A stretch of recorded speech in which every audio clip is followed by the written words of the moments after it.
నమస్తే, welcome to వార్తలు వాస్తవాలు. నేను సురేష్ కట్ట. రైట్, ఈరోజు వచ్చినటువంటి పత్రికల్లో వార్తలను మనం పరిశీలిద్దాం. ప్రధానంగా నమస్తే తెలంగాణలో ఏ వార్తలు వచ్చినాయో చూద్దాం. ప్రధానంగా ఏదైతే ఇక్కడ ఫోటో ఐటమ్ మనం చూస్తున్నాం, అలాగే ఎరువుల కోసం తప్పని తిప్పలు, మొత్తానికి మనం చూస్తున్నాం. ఎరువులకు సంబంధించి ఇంకా ఈ మంట ఆరట్లేదు. ఎరువులకు సంబంధించి అనేక కష్టాలు ఎదుర్కొంటున్నారు రైతాంగం. ఎక్కడెక్కడ ఉరుకులు పరుగులు తీస్తున్నటువంటి క్రమం కనబడుతుంది. అలాగే ఇక్కడ ఇంకొక ఐటమ్ మనం చూద్దాం. ప్రధానంగా ఏదైతే బ్యానర్ ఐటమ్ చూస్తున్నాం, జంపు జిల్లాలకు నోటీసులు, ఎట్టకేలకు జంపు జిల్లాలకు నోటీసులు ఇచ్చినటువంటి పరిస్థితి కనబడుతుంది. ఏదైతే స్పీకరు 5 ఫిరాయింపు ఎమ్మెల్యేలకు శాసనసభ స్పీకరు తాకీదులు ఇచ్చారు. ఏదైతే కోర్టు ఆదేశాల మేరకు ఇవ్వాల్సినటువంటి పరిస్థితి వచ్చింది. ఏదైతే జంప్ బీఆర్ఎస్ ఎమ్మెల్యేలు ఇటు కాంగ్రెస్ పార్టీలోకి చేరిన కండువాలు కప్పుకొని దానికి సంబంధించినటువంటి ఇష్యూకి సంబంధించి ఎట్టకేలకు కోర్టులో ఫిల్ చేసిన తరుణంలో ఖచ్చితంగా వారిపైన క్రమశిక్షణ చర్యలు తీసుకోవాలని చెప్పేసి స్పీకర్కు ఆదేశాలు రావడం, ఇవన్నీ ఒక ఎత్తైతే వాటికి నోటీసులు ఎలా ఇవ్వాలనే తర్జన భర్జనలో ఎట్టకేలకు స్పీకరు ఒక 5 ఎమ్మెల్యేలకు కేటాయించుకొని వారికి నోటీసులు ఇచ్చినటువంటి ఐటమ్ ప్రధానంగా చూస్తున్నాం మనం. పార్టీ మారడంపై 30 రోజుల్లో వివరణ ఇవ్వాలని ఆదేశాలు, మరో 5 ఫిరాయింపుదారులకు త్వరలో శ్రీముఖాలు, నోటీసులు అందుకున్న ఎమ్మెల్యేలో మొదలైన టెన్షన్, అధికారం కోసం పోతే అసలుకే మోసం వచ్చిందని ఆవేదన, నియోజకవర్గాల్లో మొదలైన ఉప ఎన్నికల వాతావరణం, జూబ్లీ హిల్స్తో కలిపి 11 చోట్ల ఉప ఎన్నికలకు అవకాశం. ఏదైతే బీఆర్ఎస్ సంబంధించినటువంటి వర్కింగ్ ప్రెసిడెంట్ కేటీఆర్ పదే చెప్తున్నారు, ఖచ్చితంగా ఆ 11 స్థానాల్లో ఎన్నికలు ఖచ్చితంగా వస్తాయి, అందరూ అలర్ట్ ఉండాలని చెప్పేసి పదే అందరినీ కూడా అలర్ట్ చేసినటువంటి సందర్భం మనం మొన్నటి వరకు చూసాము. ఖచ్చితంగా ఈ 11 స్థానాల్లో ఎన్నికలు జరగవచ్చు అని చెప్పేసి అందరికీ ఏదైతే దిశానిర్దేశం చేసినటువంటి సందర్భాన్ని మనం చూస్తున్నాం. ఇక బీఆర్ఎస్ పార్టీ గుర్తుపై గెలిచి కాంగ్రెస్ పార్టీలోకి ఫిరాయించిన 10 మంది ఎమ్మెల్యేలపై వేటు వేసే ప్రక్రియ మొదలైంది. అనర్హత పిటిషన్లపై 3 నెలల్లోగా నిర్ణయం తీసుకోవాలన్న సుప్రీంకోర్టు ఆదేశాలతో చలనం కలిగింది. ఫిరాయింపుదారులకు స్పీకర్ గడ్డం ప్రసాద్ నోటీసులను జారీ చేసినట్టు విశ్వసనీయ వర్గాలు తెలిపాయి. తొలి విడతలో 5 ఎమ్మెల్యేలకు తాకీదులు పంపినట్టు సమాచారం. నోటీసులు అందుకున్న వారిలో Gadwal MLA Bandla Krishnamohan Reddy, Rajendranagar MLA Prakash Goud, Serilingampally MLA Arekapudi Gandhi, Chevella MLA Kale Yadaiah, Bhadrachalam MLA Tellam Venkatrao ఉన్నట్టు తెలుస్తోంది. దీనికి సంబంధించి వీరికి నోటీసులు అందాయి.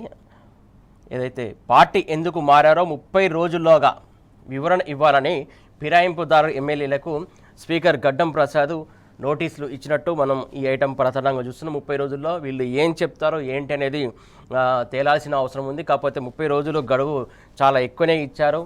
ఈ 30 రోజుల్లో ఖచ్చితంగా వివరణ ఇవ్వాలని చెప్పేసి స్పీకర్ వీరికి నోటీసులు ఇచ్చారు. సుప్రీంకోర్టు గడువు విధించడం, స్పీకర్ నోటీసులు ఇవ్వడంతో వేటు తప్పదేమో అని ఫిరాయింపు ఎమ్మెల్యేలో గుబులు మొదలైంది. ఖచ్చితంగా గుబులు మొదలవుతుంది. ఇప్పుడే కాదు, యాక్చువల్లీ ఏదైతే ఇది ఈ ఇష్యూకి సంబంధించి బీఆర్ఎస్ సంబంధించినటువంటి ఏదైతే కుత్బుల్లాపూర్ ఎమ్మెల్యే అలాగే కేటీఆర్ గారు కేసేసిన తరుణంలో స్వీకరించినటువంటి నేపథ్యంలో అక్కడి నుంచి ఆ రోజు నుంచే వీళ్ళు 11 మంది ఎమ్మెల్యేలో కూడా గుబులు తయారైందని చెప్పుకోవచ్చు ప్రధానంగా. ఇక ఏదైతే అధికారం కోసం వస్తే పదవికి ఎసరొచ్చిందని తమ సన్నిహితుల వద్ద వీరు ఆవేదన వ్యక్తం చేస్తున్నట్లు కూడా కొంత సమాచారం ఉంది. ఆయా నియోజకవర్గాల పరిధిలో ఉప ఎన్నికలకు రంగం సిద్ధమవుతున్నది. రాజకీయంగా సమీకరణలు మారిపోతున్నాయి. ఎమ్మెల్యేలు పోచారం శ్రీనివాసరెడ్డి, కడియం శ్రీహరి, దానం నాగేందర్, సంజయ్ కుమార్, తెల్లం వెంకట్రావు, కృష్ణమోహన్ రెడ్డి, మహిపాల్ రెడ్డి, అరకేపూడి గాంధీ, కాళే యాదయ్య, ప్రకాష్ గౌడ్ బీఆర్ఎస్ గుర్తుపై గెలిచి అధికార కాంగ్రెస్ పార్టీలో చేరారు. ఆ 10 మంది ఎమ్మెల్యేలపై అనర్హత వేటు వేయాలని అసెంబ్లీ స్పీకర్ను బీఆర్ఎస్ కోరగా, దీనికి సంబంధించి 2వ పేజీలు ఉంది. ఇంకా పూర్తి వివరాలు 2వ పేజీలో చూద్దాం.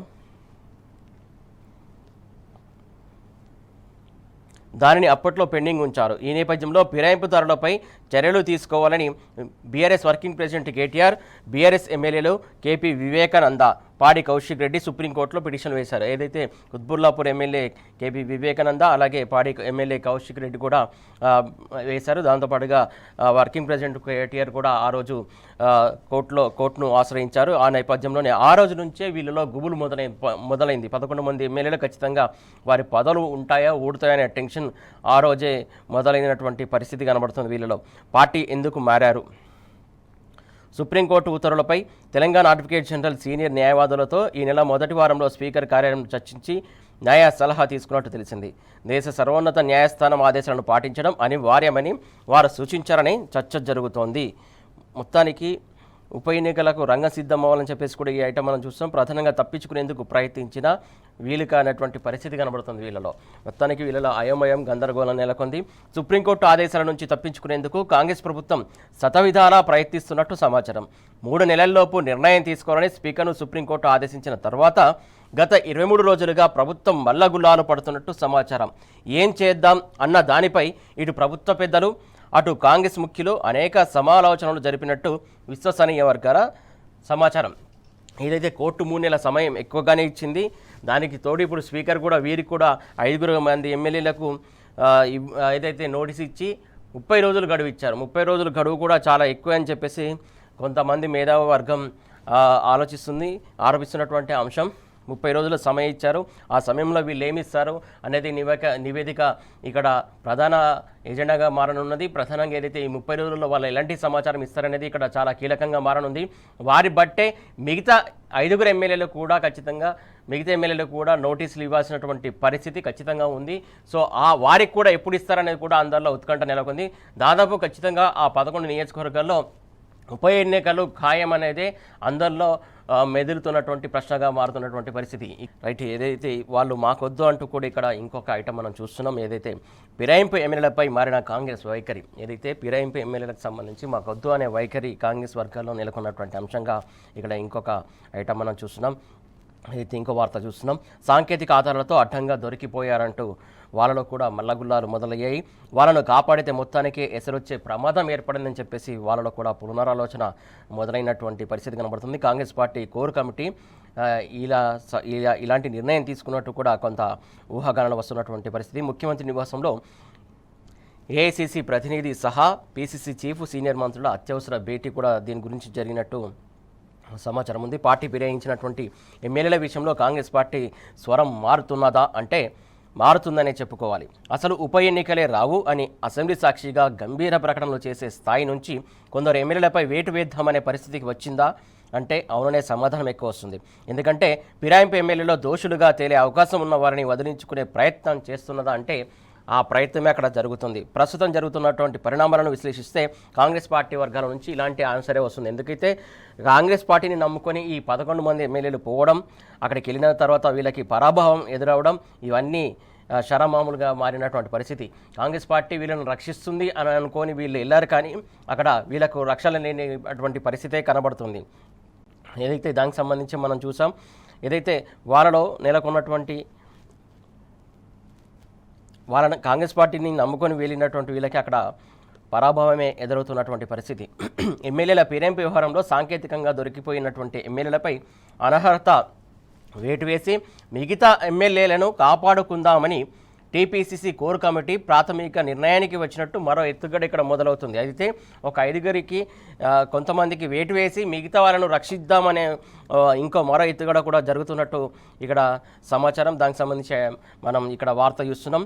జూబ్లీ హిల్స్లోని సీఎం నివాసంలోనే ఈ కార్యాచరణకు దిగినట్టు ఇక్కడ వార్త చూస్తున్నాం. ముఖ్యమంత్రి రేవంత్ రెడ్డి, పార్టీ వ్యవహారాల ఇన్ఛార్జి మీనాక్షి నటరాజన్, టీపీసీసీ అధ్యక్షుడు మహేష్ కుమార్ గౌడ్, ఉప ముఖ్యమంత్రి మల్లు భట్టి విక్రమార్క, సీనియర్ మంత్రులు ఉత్తమ్ కుమార్, శ్రీధర్ బాబు, ఏఐసిసి ప్రతినిధులు తదితరులు కూడా ఈ సమావేశంలో ఉండి వాటికి సంబంధించిన అంశాల గురించి మాట్లాడినట్టు తెలుస్తుంది. సుప్రీంకోర్టు ఆదేశాలతో ఫిరాయింపు ఎమ్మెల్యేలపై ఉన్నటువంటి ఫిర్యాదులను స్పీకర్ పరిశీలించారని, 10 మందిలో 5 నోటీసులు పంపారని టీపీసీసీ అధ్యక్షుడు మహేష్ కుమార్ మొదట ప్రస్తావించినట్టు సమాచారం. దాచిపెడితే జాతీయ స్థాయిలో ఈ అప్రతిష్ట మూటగట్టుకుంటామనేది కూడా కాంగ్రెస్ వర్గాల్లో మొదలైనటువంటి అంశం. ఫిరాయింపుల అంశం పెద్ద సమస్య కాదని, మరీ అంత ప్రాధాన్యం ఇవ్వాల్సిన అవసరం లేదని సీఎం రేవంత్ రెడ్డి అన్నట్టు కాంగ్రెస్ వర్గాల సమాచారం. కోర్ కమిటీలోనే ఉన్నటువంటి ఒక మంత్రి కల్పించుకొని అంత తేలిగ్గా తీసుకోవద్దని సుప్రీంకోర్టు ఉత్తర్వుల మీద అడ్వకేట్ జనరల్, సీనియర్ న్యాయవాదులతో కలిసి స్పీకర్ ఇప్పటికే న్యాయ సమీక్ష నిర్వహించారని, వారి నుంచి సలహాలు సూచనలు స్వీకరించిన తర్వాతే విచారణ ప్రక్రియ ప్రారంభించారని వివరించారట. అయితే బీఆర్ఎస్ గుర్తు మీద గెలిచినటువంటి కాంగ్రెస్లోకి ఫిరాయించినటువంటి 10 మంది ఎమ్మెల్యేలలో కొందరు పార్టీ మారినట్టు భౌతిక సాంకేతిక ఆధారాలతో అడ్డంగా దొరికిపోయారని చర్చించుకున్నారంట. అది వాస్తవం. ఎందుకంటే 10 మందిలో ఏదైతే సాంకేతికంగా భౌతికంగా వాళ్ళు కండువాలు కప్పుకోవడం కావచ్చు, లేదా ఏదైతే కొన్ని ఏదైతే ఎన్నికల సందర్భంలో ప్రచార సభలో పాల్గొని ప్రసంగాలు చేయడం కావచ్చు, క్యాంపెయిన్ చేయడం కావచ్చు, ఇవన్నీ చేశారు. అలాగే ఒక పార్టీ సింబల్ మీద ఎమ్మెల్యే గెలిచినటువంటి వ్యక్తి ఏకంగా ఎంపీగా ఏదైతే తీసుకొని బీఫామ్ తీసుకొని ఎంపీగా కూడా పోటీ చేశాడు. ప్రధానంగా ఇక్కడ ఎమ్మెల్యే పదవికి రాజీనామా చేయకుండా మరొక ఏదైతే బీఆర్ఎస్ పార్టీ సింబల్ మీద గెలిచినటువంటి ఎమ్మెల్యే అటు ఎంపీగా బీఫామ్ తీసుకొని కాంగ్రెస్ పార్టీకి సంబంధించి బీఫామ్ తీసుకొని ఆయన ఎంపీగా పోటీ చేశాడు. సో ఇవన్నీ ఆధారాలు ఉన్నాయనే విషయం వారికి కూడా తెలిసే పప్పులో కాలేశారు అనుకోవాలి. ప్రధానంగా వారికి ఏదైతే ఇప్పుడు మింగలేక కక్కలేక అన్న పరిస్థితి ఎదురైనటువంటి పరిస్థితి కనబడుతుంది. ఇలా అడ్డంగా దొరికిపోయాయని చెప్పేసి విషయం వాళ్ళకు కూడా అర్థమవుతున్నటువంటి విషయం. మొత్తానికి ఎట్టకేలకు కోర్టు వాళ్ళకు ముట్టికాయలు పెట్టిన నేపథ్యంలో స్పీకర్కి ఆదేశాలు ఇచ్చిన విషయంలో ఖచ్చితంగా స్పీకర్ నిర్ణయం తీసుకోవాల్సినటువంటి ఆవశ్యకత ఇక్కడ ఏర్పడినటువంటి సందర్భం. మొత్తానికి ఆ 10 మంది ఎమ్మెల్యేలో ఇప్పుడు 5 ఎమ్మెల్యేలకు నోటీసులు ఇవ్వడం, మిగతా 5 కూడా నోటీసులు ఇవ్వాల్సినటువంటి అవసరం ఏర్పడుతున్నటువంటి పరిస్థితి. మొత్తానికి ఈ 5 ఇచ్చి 30 రోజులు గడువిచ్చారు. ఈ 30 రోజుల్లో వాళ్ళు నివేదిక ఇవ్వాలి.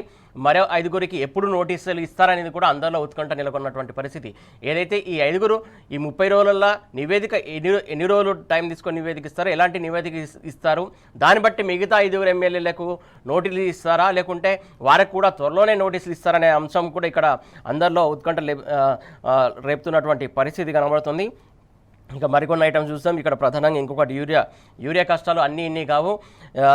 చాలా రోజుల నుంచి యూరియా కష్టాలు మనం చూస్తున్నాం. ఎరువుల కోసం తప్పని పరుగులు.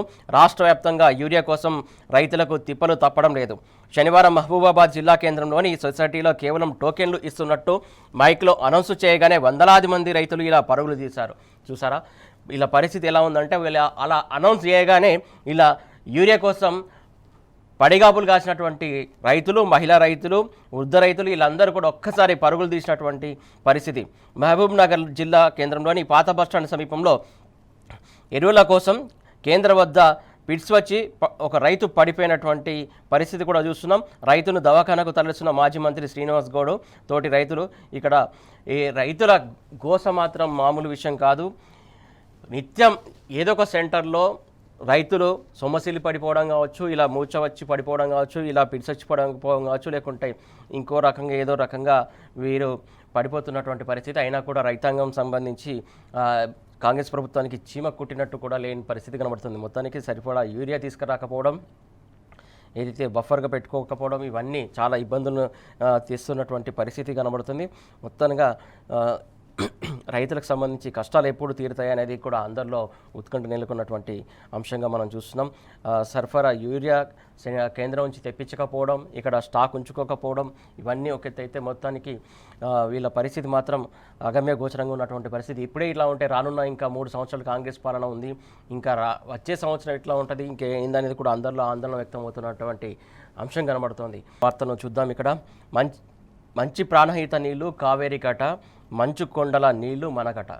ఎంత వ్యత్యాసమో చూడండి ఇక్కడ పరిస్థితి. తెలంగాణ చెవిలో కేంద్రం సర్కారు కాలీఫ్లవర్ పెడుతుంది. గోదావరి జలాలను ఎత్తుకుపోయేందుకు కట్టుకథలు అల్లుతోంది. నాడు మద్రాసు మంచినీటి మాటున కృష్ణా జలాలపై ఇదే కుట్ర జరిగింది. ఇప్పుడు ఇచ్చంపల్లి పేరుతో ప్రాణహిత ఇంద్రావతికి చిర. తెలంగాణకు హిమాలయాల నదులు తెస్తామని ప్రగల్భాలు పలుకుతున్నారు. కాంగ్రెస్ అధికారంలో ఉన్నప్పుడు తెలంగాణ నదీ జలాల దోపిడీ జరిగింది. కేంద్రం చందమామ కథలకు తలూపుతున్న రేవంత్ సర్కారు. వాస్తవానికి ప్రతిదానికి తలూపుతున్నారని చెప్పచ్చు ముఖ్యమంత్రి రేవంత్ రెడ్డి. సో ఏదైతే ఇక్కడ ఉన్నటువంటి నదీ జలాలను అడ్డగోలుగా ఇటు పక్క రాష్ట్రమైనటువంటి ఆంధ్రప్రదేశ్కి ఏ రకంగా తీసుకువెళ్తున్నారు అనేది ఈ ఐటమ్సే ఒక ఉదాహరణగా మనం చెప్పుకోవచ్చు. ప్రధానంగా మొన్నటిదాకా బనకచెర్ల అన్నారు, తర్వాత ఇచ్చంపల్లి అంటున్నారు, ఇక ప్రాణహిత నీళ్ళు అంటున్నారు.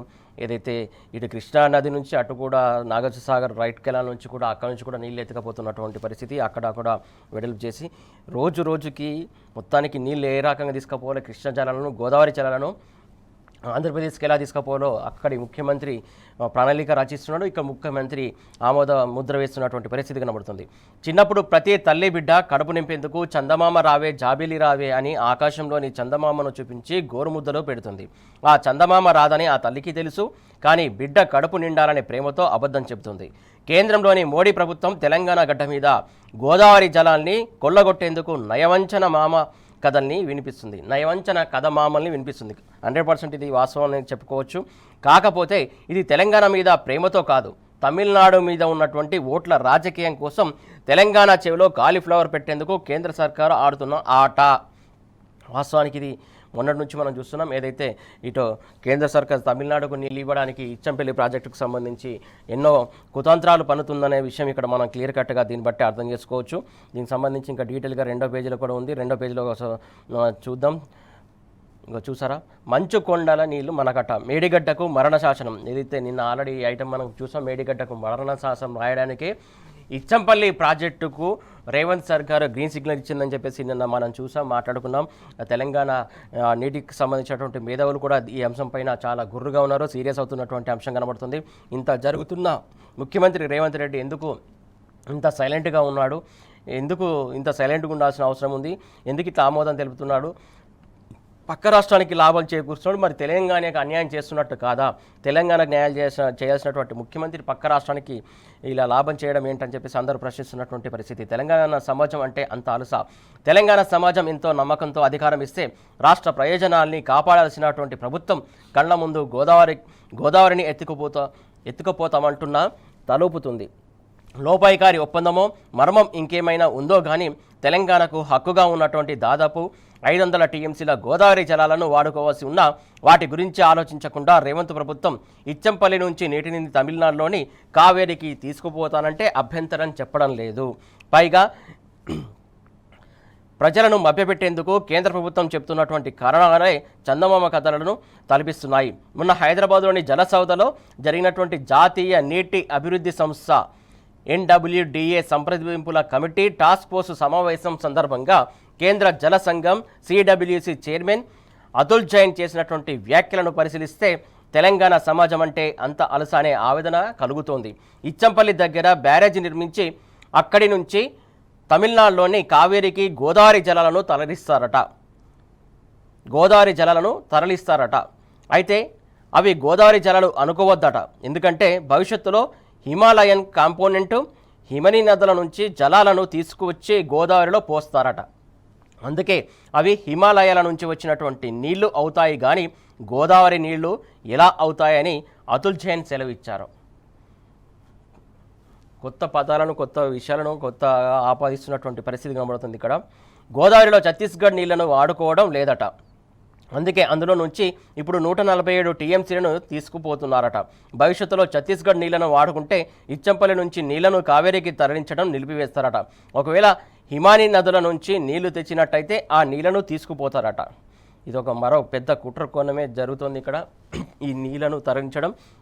అయితే ఇది నదుల అనుసంధానానికి సంబంధించి కూడా బీజేపీ పాలిత రాష్ట్రాలైనటువంటి మహారాష్ట్ర, ఛత్తీస్గఢ్, ఈ 2 రాష్ట్రాలు కూడా దీన్ని వ్యతిరేకించాయి. కానీ కాంగ్రెస్ పాలిస్తున్నటువంటి తెలంగాణ రాష్ట్రానికి సంబంధించి కాంగ్రెస్ పార్టీ ముఖ్యమంత్రి కావచ్చు, మంత్రులు కావచ్చు, కాంగ్రెస్ పార్టీ దీనిపైన గ్రీన్ సిగ్నల్ ఇచ్చారు.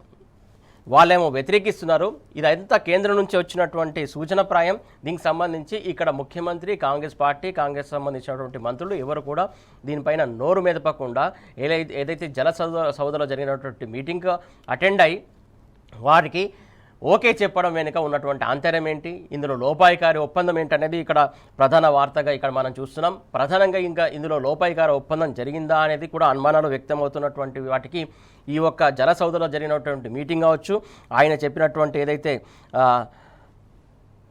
అతుల్ జైన్ చైర్మన్ ఆయన చెప్పినటువంటి మాటలు చూస్తూ ఉంటే అవుననే సమాధానం మనం వినిపిస్తున్నటువంటి సందర్భం మనం చూస్తున్నాం.